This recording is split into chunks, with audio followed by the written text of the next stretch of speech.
എല്ലാവർക്കും നമസ്തേ. ഇന്ന് കർക്കിടകം 1. മര്യാദാ പുരുഷോത്തമനായ ഭഗവാൻ ശ്രീരാമചന്ദ്രൻ്റെ ചരിത്രങ്ങൾ പാരായണം ചെയ്യുന്ന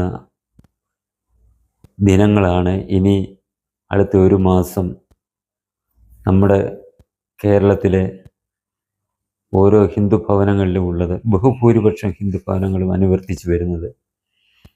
ഇന്നത്തെ ഈ കാലഘട്ടത്തിൽ ഏറെ പ്രസക്തമാണ് ഭഗവാൻ ശ്രീരാമചന്ദ്രൻ്റെ ജീവിതം തന്നെ.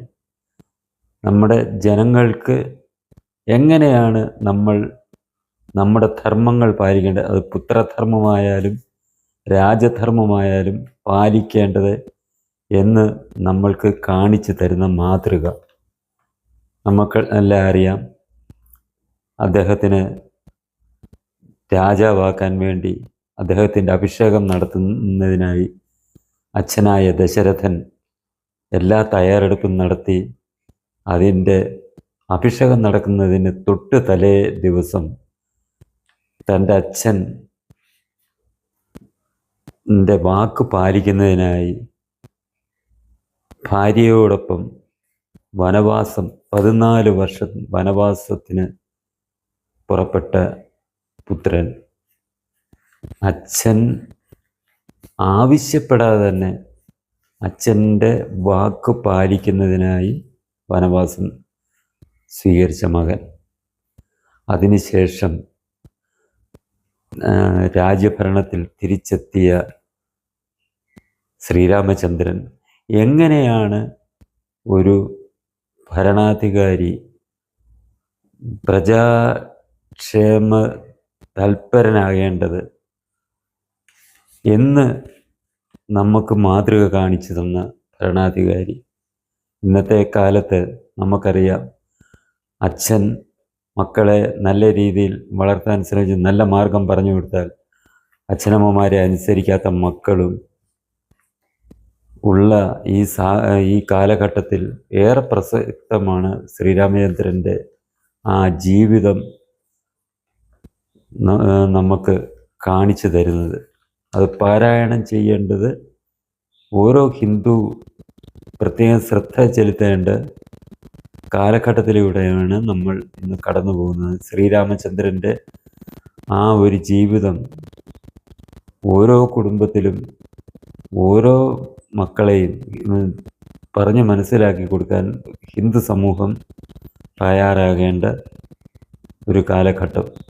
അതേപോലെ തന്നെ നമ്മൾ കാണുന്നുണ്ട് ഭരണത്തിനായുള്ള കടിപിടി, ആ ഭരണത്തിൻ്റെ ചെങ്കോലേന്താനുള്ള കടിപിടി. അതിനായി വളർത്തിക്കൊണ്ടുവന്ന നേതാക്കന്മാരെ പോലും ചവിട്ടി മെതിച്ച് അവരെ ഒന്നുമല്ലതാക്കി ആ ചെങ്കോല് കൈയടക്കാനുള്ള ശ്രമം നമ്മൾ കാണുന്നുണ്ട്. അങ്ങനെയുള്ളവർക്ക് ഒരു മാതൃക തന്നെയാണ് ഈ സിംഹാസനം ത്യജിച്ച് കാട് പോകിയ ശ്രീരാമചന്ദ്രൻ നമുക്ക് നൽകുന്ന സന്ദേശം.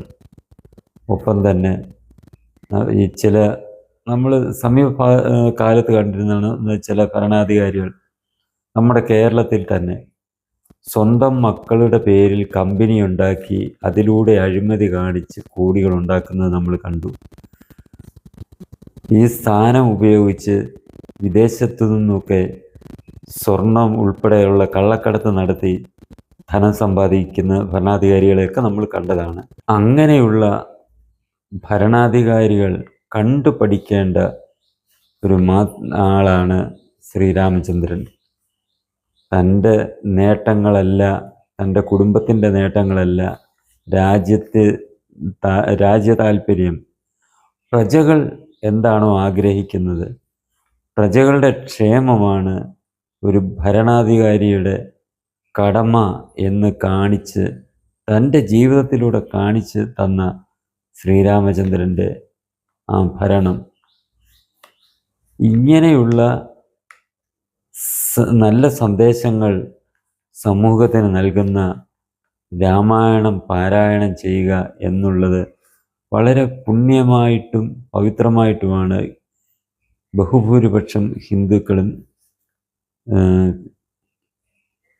കരുതുന്നത്. അങ്ങനെ ഭഗവാന്റെ അപദാനങ്ങൾ വാഴ്ത്തി പാടി ഈ ഒരു മാസത്തെ ധന്യമാക്കുന്ന എല്ലാ സഹോദരങ്ങൾക്കും ഭഗവാൻ ശ്രീരാമചന്ദ്രൻ്റെ അനുഗ്രഹമുണ്ടാകട്ടെ എന്ന് പ്രാർത്ഥിക്കുന്നു.